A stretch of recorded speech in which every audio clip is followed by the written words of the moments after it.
The mind is the one thing that we don't test enough. Here is the secret to ending your suffering. Trade your expectations for appreciation, and your whole life will change in that moment. The minute you appreciate something, your suffering is gone. It's just your expectations that are stressing you out. A lot of us are so afraid of that test, and that's the real test. That's where the real growth comes from, is the mind. So we all have different things in our life that have scarred us. We want to act like those scars don't exist. We have the same thing on our brain. I have all these scars on my brain from growing up, being abused, from suffering through life, from having a learning disability, from stuttering, from having just a really bad childhood. And so all those memories, I had to cut open that scar. This is where I come from. And where I come from is hell. You know, man, your dreams have to be bigger than all your fears. If you see, that's why you have to have big dreams. Because your dreams have to be bigger than all your fears and all your consequences. What makes people go back is you dream too small. See, your problem in life ain't if you aim too high and you miss it. Your problem in life is if you aim too low and you hit it. You messed up now. So when you aim to the moon and you miss, you still amongst the stars. So it kind of keeps you motivated a lot longer, man, to help you push through. I don't care what you believe in, but on earth, it's a very lonely journey. And you have to own all those things that people may have done to you. Now it's yours. You got to own it. And it's yours now to fix the problems that people did to you. But if you live in that woe is me mentality, you're going to always live right there. You have to figure out ways to move forward because you're not coming back.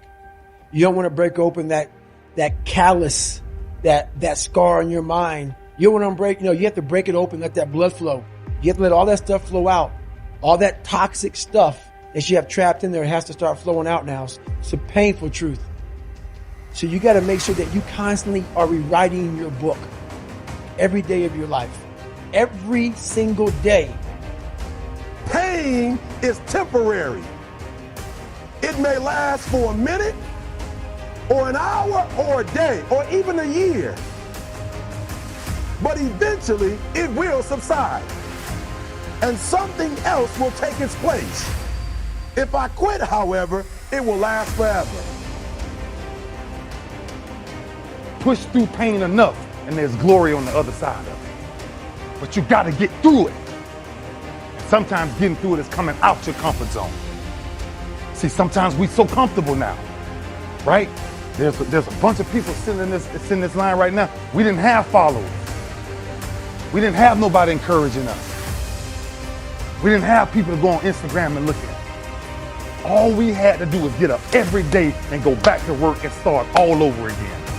And the only approval was self-approval. Problem with most of you never felt no pain before. Y'all spoiled. Y'all spoiled. Some of y'all spoiled. Just bottom line. Your parents have done everything for you. You never had to do nothing for yourself. You're spoiled. We're going to keep it real tonight. Some of you are spoiled brats. Every time you ever got in trouble, somebody in your house got you out of it. Every time you've done something you're not supposed to do, people say, Eric, your mother's a tyrant. You're right.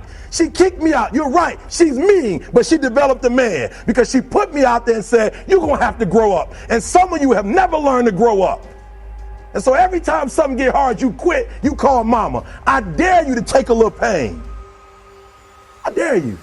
What would life be like if all the things you get frustrated by or stressed about or worried about, if you just wouldn't indulge in them anymore? If you started to, you'd catch it within 30 seconds or less and snap out of it and find yourself focusing on something you could appreciate or something you'd love or something you're grateful for or someone you love.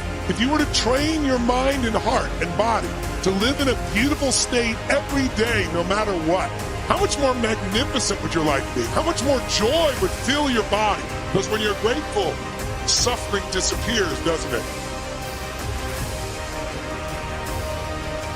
Go back in your brain, crack it open while you're alive. Don't wait until you're fucking dead to figure out why you died.